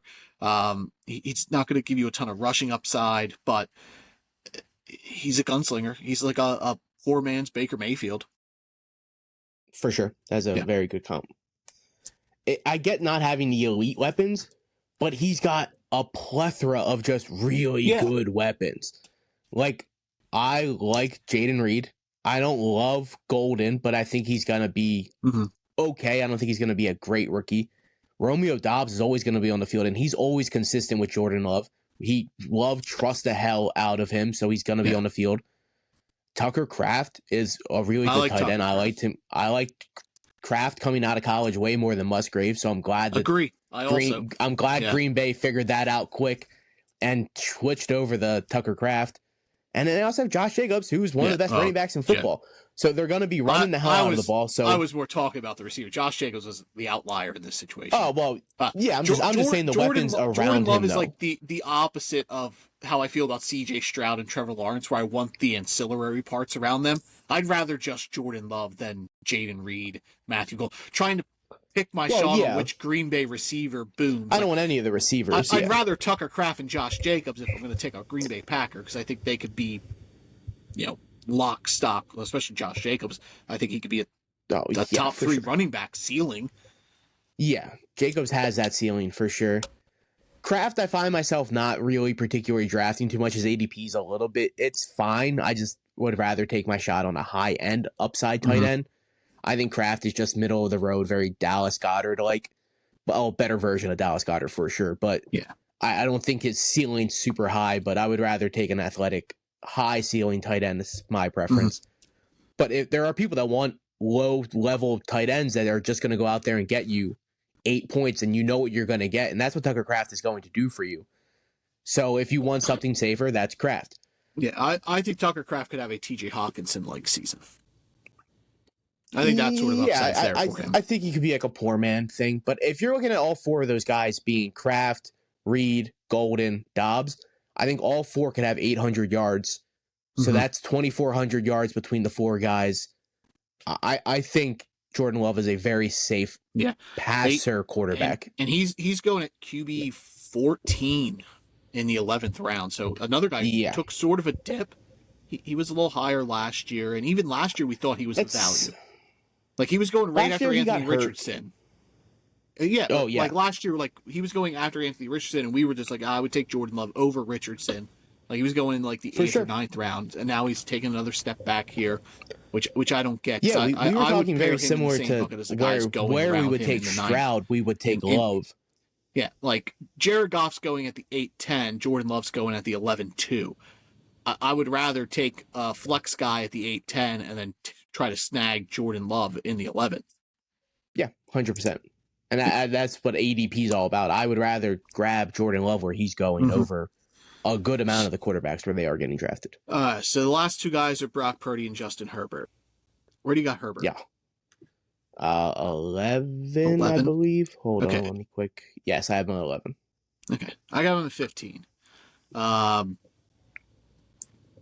Herbert's consistent. Like, he's not going to turn the ball over. And I think that's his saving grace in a team that wants to run the ball a lot, which I expect to continue. I think he'll flirt with 4,000 yards. I have him just over 4,000.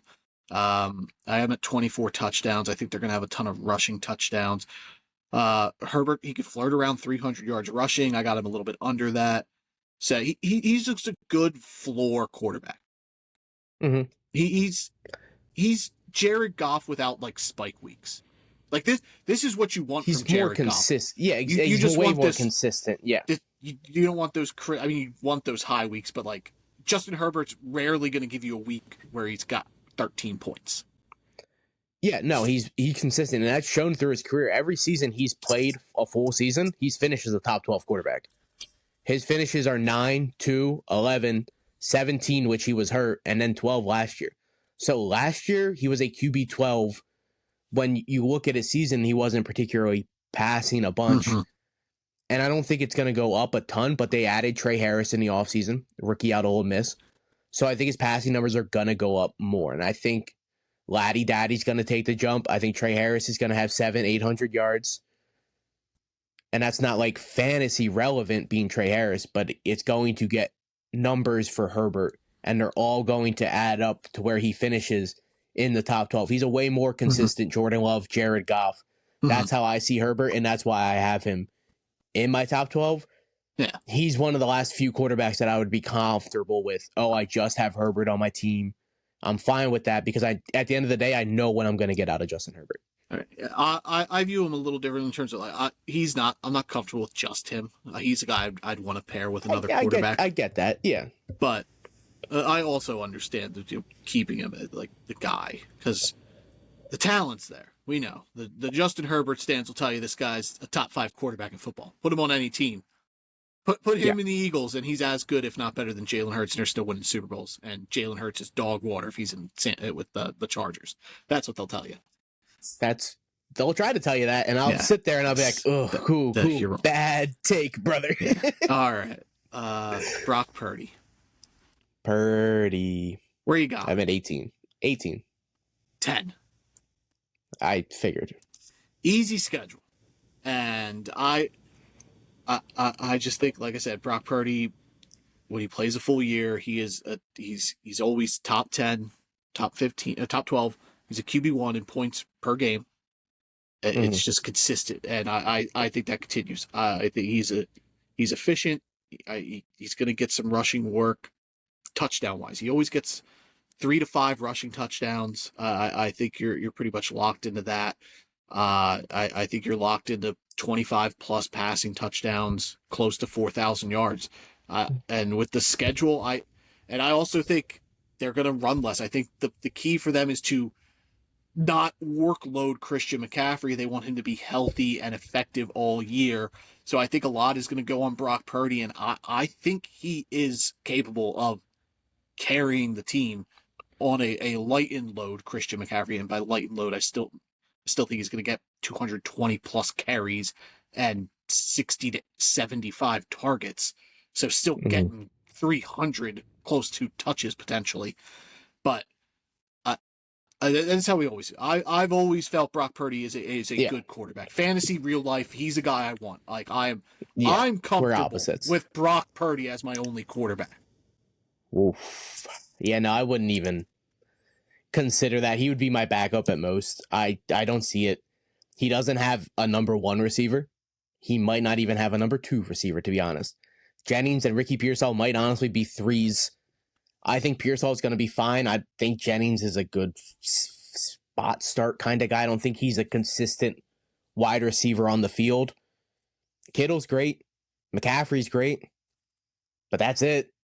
That's all he's got, and I don't think that's enough to carry. If Kittle and McCaffrey essentially are number 1 and number 2 receivers, I think they hang. I don't think McCaffrey's going to have 70, 80 catches. Either do I, but it's happened where Christian McCaffrey puts up. I don't think that's going to happen. I think he's going to have a good amount of catches for sure. Yeah. I think he's going to be pushing 50, but I think Purdy's got like at most 20, 22 touchdowns, 3, 4 on the ground. So I'm only looking at like 25, 27 total touchdowns.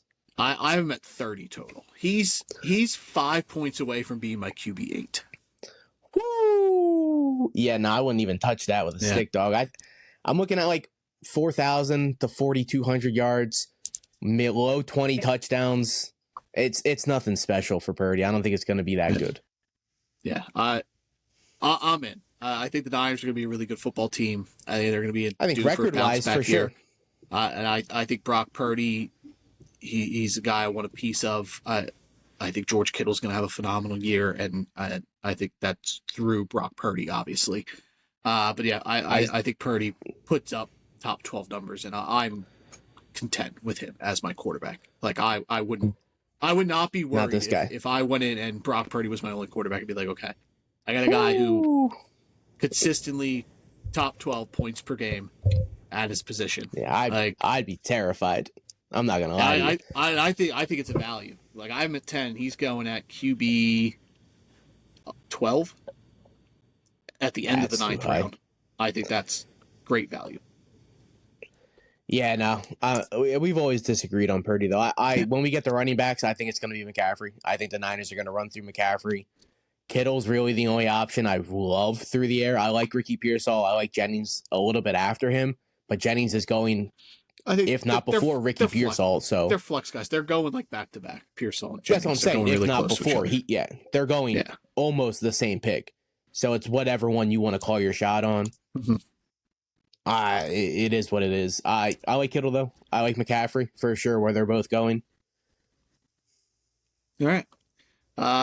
Okay, so recap 12 through, and then just go up to 6. My 12 through 6. So Jordan Love 12, Justin Herbert 11, Kyler Murray 10, Patrick Mahomes 9, Dak Prescott 8, Baker Mayfield 7, Bo Nix 6. Okay, Caleb Williams, Jared Goff, Brock Purdy, as mentioned, they were my 12, 11, 10. I have Patrick Mahomes at 9. I have Baker Mayfield at 8. I have Dak Prescott at 7. And I have So Bo we Nix switched at 6. Baker. Hey, let's go. So we switched Baker and Dak. Yeah.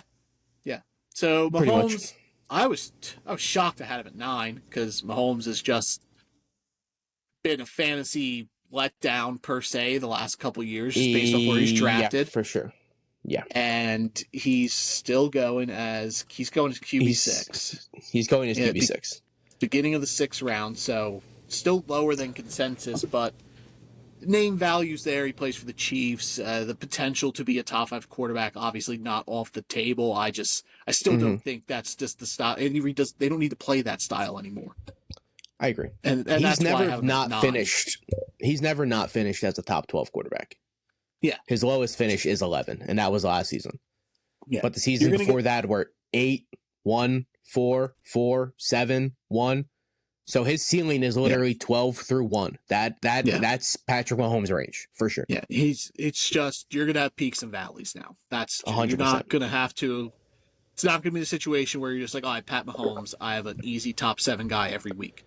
That's not the case anymore because that's not the style the Chiefs play anymore. I would love for it, and like if next year when we're here we're talking that Patrick Mahomes finished as QB3, I wouldn't be surprised because that's just kind of the talent he is. But this is more the range where I'm comfortable, and it goes back to what I said about like C.J. Stroud with Tom Brady, where Tom Brady was always like the best quarterback, but he wasn't always the best fantasy quarterback, and he just kind of hovered in this range. I think that's where we're at with Patrick Mahomes now. Yeah, I agree. That's the way Kansas City's playing their offense right now. I think if they needed to switch back to the high-powered 30, 40 points a game, I think Patrick Mahomes could easily make that transition because he's arguably the greatest quarterback of the last 8 years. Absolutely. But he finished his QB 11 last year. He only had 4 or 5 games as a top 12 quarterback last year. So this is what we're talking about when you add everything together and you finish as a top 12 quarterback. He was almost never a top 12 quarterback. But the way they played, he had finishes where he was QB4, QB2, QB4, QB7, huge spike weeks where he was getting 3 touchdowns through the air. It's not going to be a pretty ride with Mahomes, but he's going to have these spike weeks. And he's still Mahomes at the end of the day, so that's why I'm comfortable taking him over guys like Love and Goff and Herbert. Guys that I know what I'm going to get. It's going to be a spiky ride regardless, but Mahomes has the ability, if need be, if asked, to be QB1. Yeah, he's the guy you got to kind of ignore the name and the reputation and just kind of not be afraid to put him on your bench if he's in a bad matchup. And say Tua's out there and he's got an incredible matchup and you got Mahomes playing Baltimore. And you're just like, okay, I'm going to take Tua playing Carolina. I'll take any quarterback playing Cincinnati over Patrick Mahomes playing Baltimore. You got to not be afraid to be like, yeah, he's Patrick Mahomes, but you could bench him some weeks. He's not a lock stopped keeping your lineup quarterback like he was years ago. And I think that kind of gets lost in his name. Where you're just like, oh, I have Patrick Mahomes. I can't bench him. You gotta have the will to do that. And like, if I take Mahomes, he is a guy I would probably try to pair with another quarterback. But that's the problem. He's going QB6. So that's way too high for my liking because I'm not going to try to draft a QB6 and then draft another quarterback later. Yeah, the name value is still there for him, and that's pushing him up the boards. Yeah. Yes, for sure. Yeah. So Dak Prescott and Baker Mayfield. Let's talk about Dak. Almost the same guy this year, I think. We are way higher on Dak Prescott than consensus. He's going as QB 16 in the 11th round. I have him at 7. You have him at 8. Yeah. Like, I get Dak was hurt this past year and was a letdown, but when this dude plays, he plays, dude. He's a top 7 quarterback. Yeah. Top 8 quarterback. He's like, when he finishes seasons, he's QB3, he's QB8, he's QB2, he's QB7, he's QB10. His outlier is QB14 when he's played all 16. So if he's playing most of the games, he's going to be pushing a top 12, if not top 10 quarterback. Yeah. You add George Pickens in the offseason, you still have CeeDee Lamb, you have an absolute dog shit run game. Yeah. Dallas is going to be passing the hell out of this ball. Yeah. If they want any bit of success, it's going to be through Dak Prescott this year. Yeah, like Miles Sanders, Javonte Williams, Jadon Blue. That's not enough to keep me like, oh, that's going to take away work from Dak Prescott. No. Yeah, no. If anything, that's going to give it more. I don't trust one of those. Like, if Rico Dowdle was there, I'd be like, sure, Rico's going to take some opportunities away from Dak because he was the lock-stopped workhorse back there. They don't have that now. Like, I think Rico Dowdle's better than those 3 guys. And there was talks early on that Miles Sanders was taking work with the ones and he could be playing the passing, the rushing situations to be the first back out, and then Javonte will play third down role. So, like, who even knows there? So, like, Dak Prescott now, I think it's all on his shoulders. And, yeah, sure, there are times where Dak makes some boneheaded plays when it matters, but that's real. He plays hero ball. In fantasy, this dude has always been reliable. And he's a guy you can pair with George Pickens or CeeDee Lamb. Like, you can do the stack if that's your cup of tea. You could do the Dak stack. It's there for you. I think he's an incredible value. Like, going QB 16, 17 is absurd to me. It's a joke. It is a joke.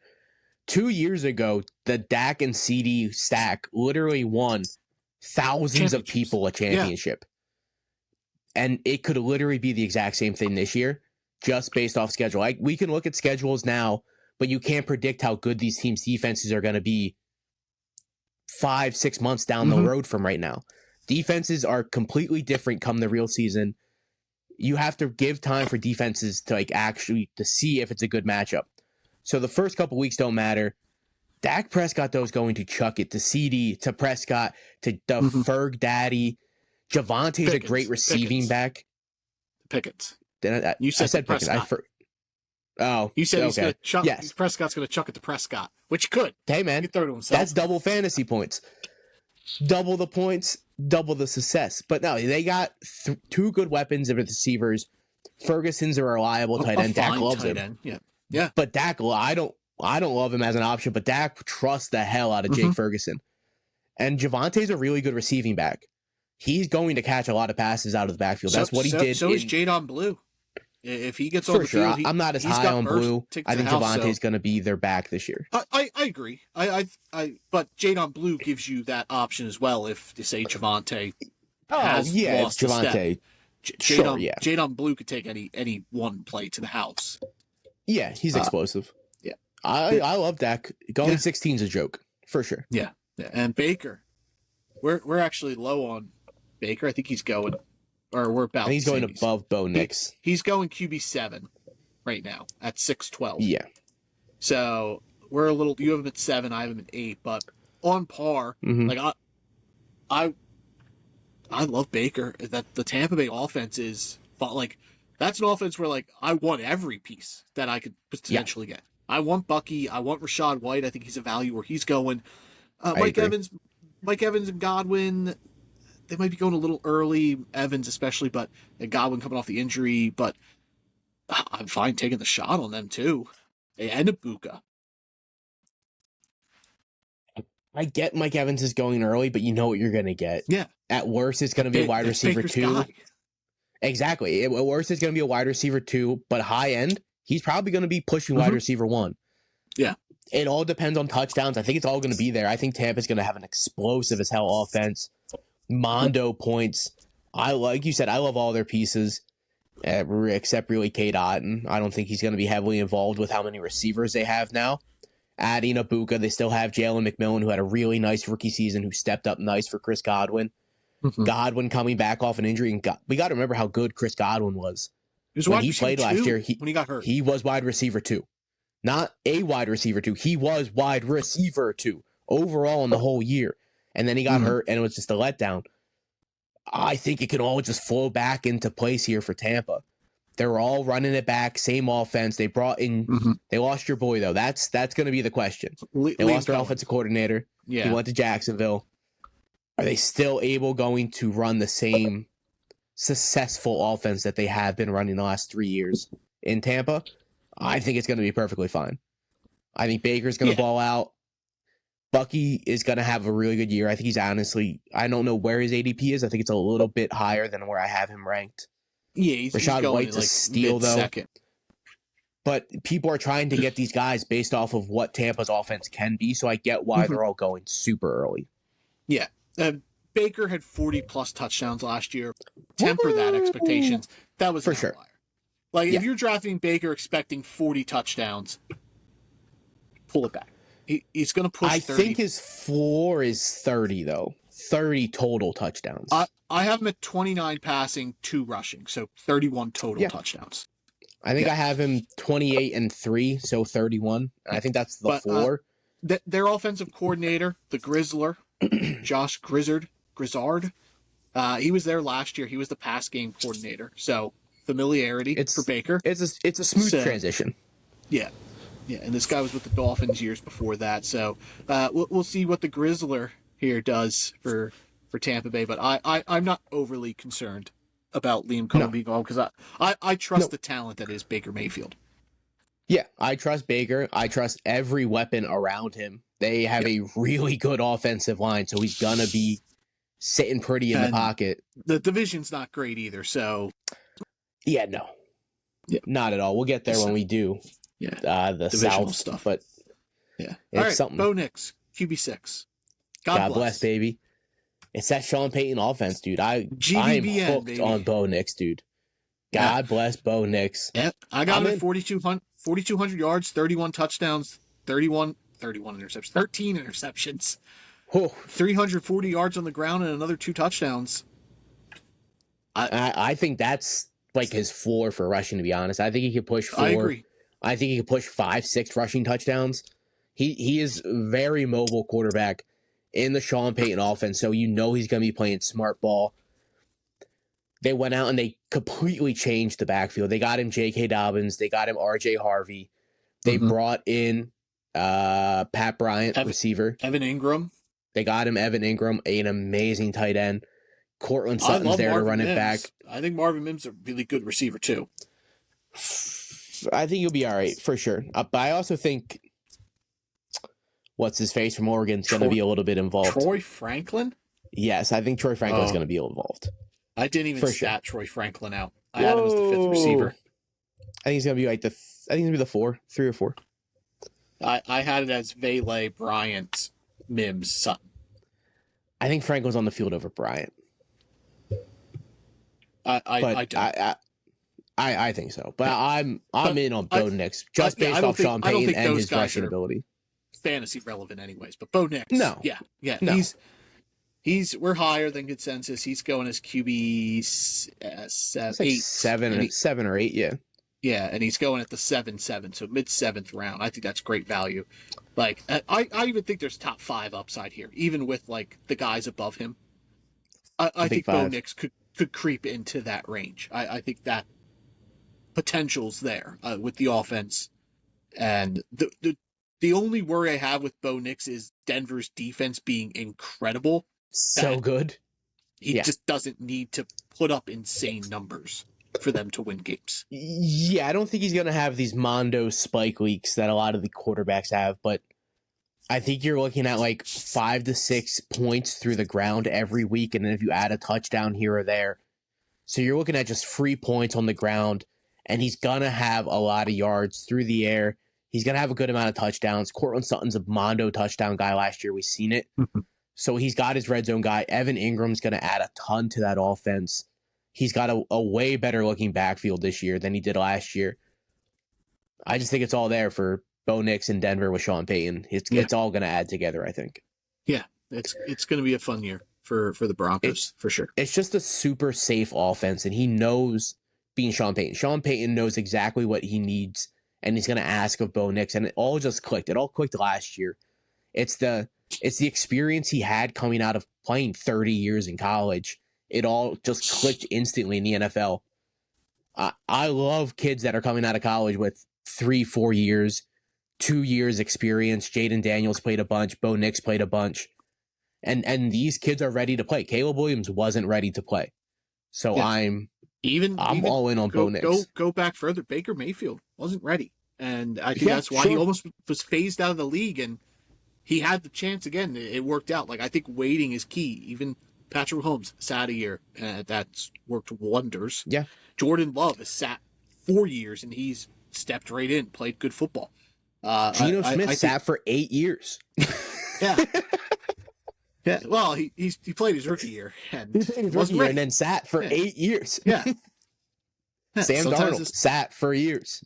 But Brock Purdy played a ton of college football. It's translated. He was ready to play. Yeah. Yeah.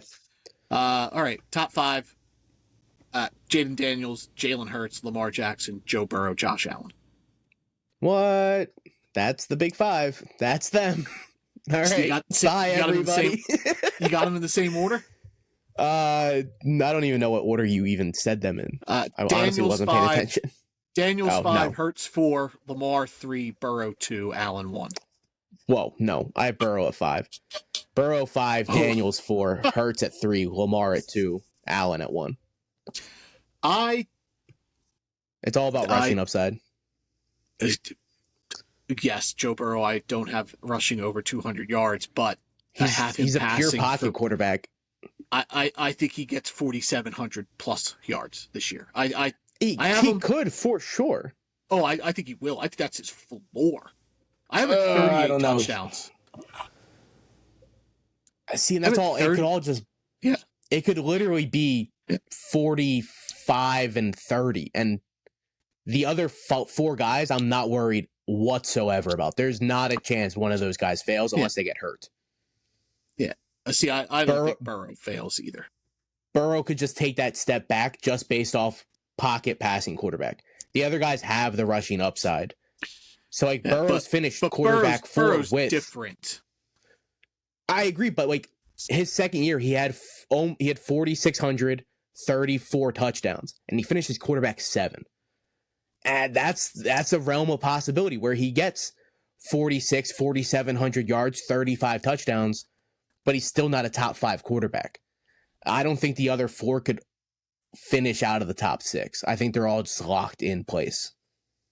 Okay. See, I think Burrow is, I think he's locked in close to 40 touchdowns. I just think that's just how the Bengals are going to have to operate, and I'm banking on him being that dude. He's only had over 40 touchdowns once, though. Like, how often can he do it? I don't have him over 40. I have him under 40. I'm 38. But I think his floor is 35. I think he'd be like 32, 33. I don't think any of these quarterbacks, like Lamar could. He's done it before, but... Well, Lamar could take a huge... Yes, Lamar is... Yeah. He had 40 touchdowns last year. Yeah. That's not going to happen again. He's done that once in his career. Like, I think in terms of breaking 30 touchdowns, I think Josh Allen's the only one where I'm like, he could push Joe Burrow for most passing touchdowns of this group. I don't think that's the case with Hurts, Lamar, and Daniels.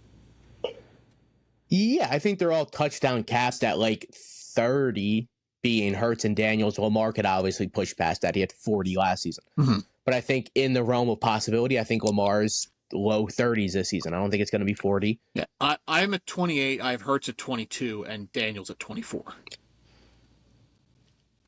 think Daniels is going to be a little bit better than he was last year. Last year he had 25. I think he's going to be pushing 30. I think Hurts is going to be pushing 30.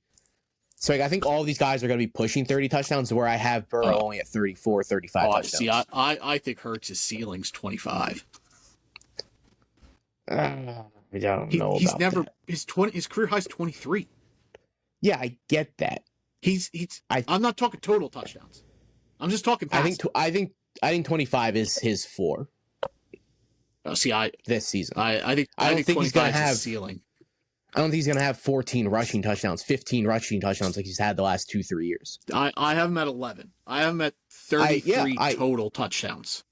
I have him at, I think, 10 rushing touchdowns and then 28 through the air, so 38 total touchdowns. Yeah, see, I don't think there's a world where he gets over 25 passing. That's just not his game. Like I also have him under 4,000 yards, but the rushing upside is what holds him. I have 600 rushing yards. He's almost 700. He's gonna be under 4,000 yards. He's never broke 4,000 yards. That's not gonna happen. Yeah, but I think he's gonna be pretty close.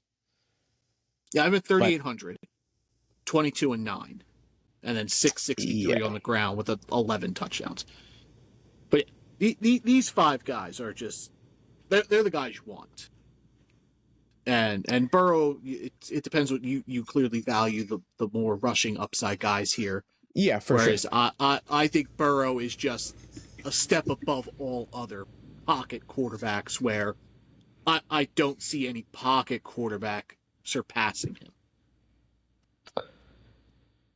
I agree, but it could be done. If Baker Mayfield finishes with more points, I would not be shocked. I'm not going to lie to you. I wouldn't be shocked if Baker finished with more points than Burrow. I think the Baker's year last year was an outlier. I think Joe Burrow is just what he did last year is pretty much his baseline per health. If he's healthy, I think that is a baseline for him. See, I don't think he's going to hit 43 touchdowns, 4,900 yards. I think all of that's going to be regressed. Oh yeah, I also have it lower. I'm at 4,700 yards and 38 touchdowns, but I think if I had to place a bet on any quarterback getting 40-plus passing touchdowns, it's Joe Burrow. Oh, yeah, for sure. Yeah. But I wouldn't bank on him to finish with more fantasy points, though, than the other 4. I would honestly take the other 4 over Burrow. Yeah. See, I would not, but same tier. I have all 5 of these guys in the same bucket. Like, you could put them in any order. You could say Jaden Daniels is your QB1, and I'd respect that. Probably not. The upside's there for him to take the next leap. Yeah, sure. But I'm not going to take him over Josh Allen. Well, no, I wouldn't take him over Lamar. If you projected him that way, but a smart person's not going to take them. They're going to wait for Jaden Daniels to get to them. Yeah, but sometimes that's not going to happen because all 5 of these guys are going to go within a round and a half. Yeah. Yeah, so ADP wise, Joe Burrow's going first off on sleeper. He's going at 2.9, and Lamar to 2.12. Jaden Daniels is the third quarterback off the board at 3.6, which is the highest any second-year player at quarterback has ever gone. And then Jalen Hurts at the 4.2, Joe Burrow at the 4.6. So, yeah, all in the span of 2 rounds, these guys are going. Yeah, like if you pick at the back end of the second, and theoretically, if none of them are off the board in the second, they're not making it back to you on the swing in the third. All these guys are going to go, or the back end of the third. They're going to go within that round. Yeah. They're all going to go. Well, Hurts and Burrow are making it to the beginning of the 4th, which is where you're kind of seeing them go. They're going at that 3-4 turn. Hurts is going at the 4-2, which would be the 3-4 turn. Yeah. Hurts might be there. Burrow's going after him. Hurts usually goes in the middle of the 3rd in mocks I've done. Burrow usually goes in the beginning of the 4th. Yeah, so it is really playing the ADP game. Like Daniels, I love Jaden Daniels. I don't like him at 3.6. I think you're potentially buying him at his ceiling, but he could be the guy who could be worth it. You're buying any of the 5 at their ceiling, theoretically. Yeah, but you Hurts, Jackson, Burrow, and Allen, I think have safer floors and ceilings than Daniels. I think Daniels has a wider range of outcomes than the other 4 guys. You think Burrow's in that group, though. You think Burrow has the wide range. Like, if I had to pick one of these guys to fall out of the top 5, I would pick Jaden Daniels. Yeah, see, I'd pick Burrow. I think Daniels is... like, how you think of Burrow, I'm not going to say is how I think of Daniels, but he's different. Jaden Daniels is a legitimate different specimen. He showed it his rookie season. He is trained for this. He's so ready for the NFL. Every move he makes is done for a reason. I don't see a world where Jaden Daniels takes a step back. Yeah. Yeah. I think there could be touchdown regression in Washington. I don't know. I think last year might have just been. I think that if I had to pick a team who kind of just has a fluke bad year and just doesn't win games, I think Washington falls in that range. But Jaden Daniels isn't going to be that reason. He's still going to put up numbers. But like, I think there's a world where Washington's under 500. I don't think that's going to happen. But Terry McLaurin's probably not going to have 13 touchdowns. But then you add that in worries Debo. me. Him not being there at camp, wanting He's a going to play, contract. though. He's not going to hold out. He is going to play, but Yeah. history shows guys that come in late to camp, that kind of stuff, step back. So that worries me, and I don't trust Debo as the number 2 to step up if McLaurin has an off year, per se. So I think a lot of it could fall on Daniels, where he does some things that aren't in his tendencies, plays a little bit of hero ball, has a few more turnovers than expected. Like, just a fluky off year for Washington, but Daniels still finishes in as a QB1. I don't think, I think 6 is his floor. Like, I think 7 maybe. I think Bo Nix and Dak Prescott, you could make a case that they're top 5 guys, even maybe Baker Mayfield.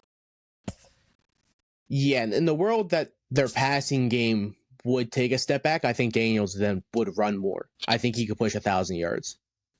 He almost had 900 rushing yards last year, and if he's asked more to do more, he's going to rush more, and he has the ability to do it. He's super athletic. He is Lamar Jackson almost out there with his abilities.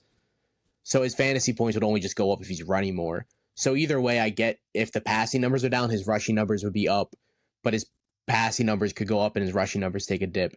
So either way, I'm pretty confident in Jaden Daniels. Lamar, again, he's not going to get 40 touchdowns like Baker Mayfield. Yeah. You tone those expectations down, but he's still going to be a guy who pushes 30 through the air. He doesn't get a ton of rushing touchdowns, and even with Derrick Henry's there now. So, like, yeah. I wouldn't expect more than 5 from him on the ground. I was going to say 4 to 6 is his touchdown on the ground. Yeah. Ceiling to 4. It's not a wide window. But his yards are there. He can push it. He can push 800-900 yards, though. Yeah. Yeah. I have him at 699, so 700 yards pretty much on the ground. And then we both have Josh Allen 1. Yeah. Yep. Josh Allen 1. Yeah. Yeah. I have 4,200 yards, 30 touchdowns, 588 on the ground, another 10. So 41 total touchdowns from Josh Allen. I do think he's a clear cut above everybody else. I just think it's more of a consistent window with Josh Allen. Like, Lamar could finish QB4. He's done it before, QB7. Josh Allen, since his 3rd year in the NFL, he's finished QB1, 1, 2, 1, and 2. That's a 6-year window where he's finished QB1 and 2. So you know what you're going to get. And I'm at this point, I'm just comfortable with Josh Allen being the first quarterback taken just because you know what you're getting. It's not a Lamar Jackson type ceiling, but it's super safe. He could easily be QB1, he could be QB2, but that's pretty much his floor. There's the thing with Josh Allen, his floor is QB. Yes, exactly. And he's never finished QB3 in the last 6 years. It's been QB1 or 2. So it's insane. His floor is, or his ceiling is, league dominance. Yeah, it's winning you championships. He's almost the Christian McCaffrey of the position. If he plays, he's going to be QB1, 2, or 3, just like McCaffrey. And McCaffrey carried people to championships. Josh Allen has carried multiple people to championships. He's that guy. He's big. His rushing numbers are going to be there. His passing numbers are going to be there. I think Keon Coleman takes a step up. They added Josh Palmer. Yeah. I think Dalton Kincaid pans out a little bit more than he did last season. I don't think James Cook is rushing for 15-some touchdowns on the ground like he did last season. No. So that just opens up more touchdowns for Allen. It's super safe. He had 12 rushing touchdowns last year. The year before that, he had 15. It's crazy. If you're set on getting one of these guys and you want the guy with the best ceiling, I would understand taking Josh Allen at the 1-2 turn, because there's no way he gets back to you. No, he's going to go in the second round. Yeah, it's crazy because you're turning down guys like Brian Thomas Jr., Nico Collins, Brock Bowers, Janty, McCaffrey, Derrick Henry. Yeah, but Josh Allen, he gives you an advantage at a position where Yes. If you don't have that advantage, you're kind of just streaming guys week to week. And I don't want to jinx him or anything, but he's played every game for the last 6 years. He doesn't miss time. Yeah. Lamar Jackson tough. has missed multiple games. Jalen Hurts missed multiple games. Joe Burrow has missed multiple games. So, like, sure, you could say Jaden Daniels played. Jaden Daniels was banged up last year. He probably should have missed a game or two with those ribs, that rib injury. He was very Bucky Irving out there. He would die on that field if he needed to. So Jaden Daniels could get banged up. That's just how thinner rushing quarterbacks are. Yeah. Josh Allen's built like a fucking brick house, dude. Mm-hmm. Injuries are almost no concern for him. So I don't want to jinx him. Knock on the wood here. But Josh Allen's QB1. This is the first offseason where we haven't had a Joe Burrow coming off an injury or getting injured. This is the first year I have Josh Allen at QB1. I've always been hesitant. Yeah. So this is the year I'm in, and now I'm saying he doesn't get hurt. So hey, everybody, watch out! Josh Allen might just take that step back this year. That's our top 24 quarterbacks. Quick recap: I have Bryce Young at 24, Sam Darnold 23, C.J. Stroud 22, Trevor Lawrence 21, Geno Smith 20, J.J. McCarthy 19, Tua Tagovailoa 18, Justin Fields 17, Drake May 16, Justin Herbert 15, Kyler Murray 14, Jordan Love 13. And then my QB1, so my top 12, Caleb Williams, Jared Goff, Brock Purdy, 10, 11, 12. Patrick Mahomes, Baker Mayfield, Dak Prescott at 9, 8, and 7. Bo Nix at 6. Top 5, Jaden Daniels, Jalen Hurts, Lamar Jackson, Joe Burrow at 2, and then Josh Allen at 1. All right.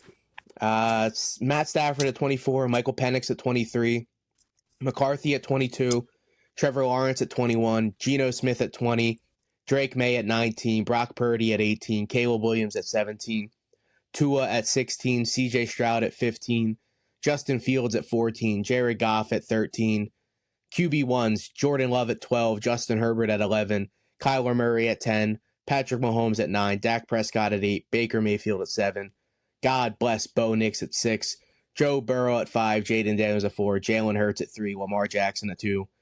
First year that we've been doing this that I have Josh Allen as QB1. Yeah. So of our top 24, we have two guys who differ in terms of just You have Penix and Stafford. I have Young and Darnold. Obviously, we feel a little different on Stroud in terms of our rankings. And I would say Stroud and Brock Purdy. Or even Caleb Williams. I have him at 17 and you have him at what? 12. 12, so you have him as QB1. I have him QB 17. Yeah. So yeah, there are a couple guys different, but it's all kind of the same bucket. Like we said, QB 12 to 21, 22. It's not many points separating those guys. They're all kind of in two buckets. There's like six guys in each bucket, 12 guys. It's just a ton of guys in similar buckets. So you just got to take your pick on which late round quarterback you're looking for. Yeah. If you don't get one of those top 5 guys, it's trying to figure out, they're all kind of bunched up like me. If I miss out on the top 5 guys, I'm probably looking at Dak Prescott just because of his ADP and where he's going. I just think that's an incredible value where that is. And then I'm trying to pit him with Justin Fields or Drake May, someone with a little more rushing. I agree. There. If I don't get the big 5 and I happen to miss out on Bo Nix or Baker, Prescott's there, dude. He's there late. I'm happy with him. So I'm cool with that. Jordan Love, Justin Herbert, Murray. If I can get any of these guys a little bit later than their ADP, I'm happy. Yeah. All right. Running backs next week? Sure. All right. Cool. Wait, no, we have an episode on Thursday. Yeah, you're right. Running backs this week. Running backs. Or do we want to start our divisional stuff? We'll figure it out. We'll talk about this off here, Eric. Yeah, we don't need to bore people with what we're gonna do. Yeah. It'll either be running backs or a division thing on Thursday. All right, guys. Drafted Up Podcasts. Apple, Spotify, YouTube, wherever you listen to your podcasts, we're there. Like, rate, subscribe, review, share, tell a friend. We appreciate all the support. We'll catch you guys later this week. Oh yeah, we'll be here twice a week. Yep. Bye. Deuces.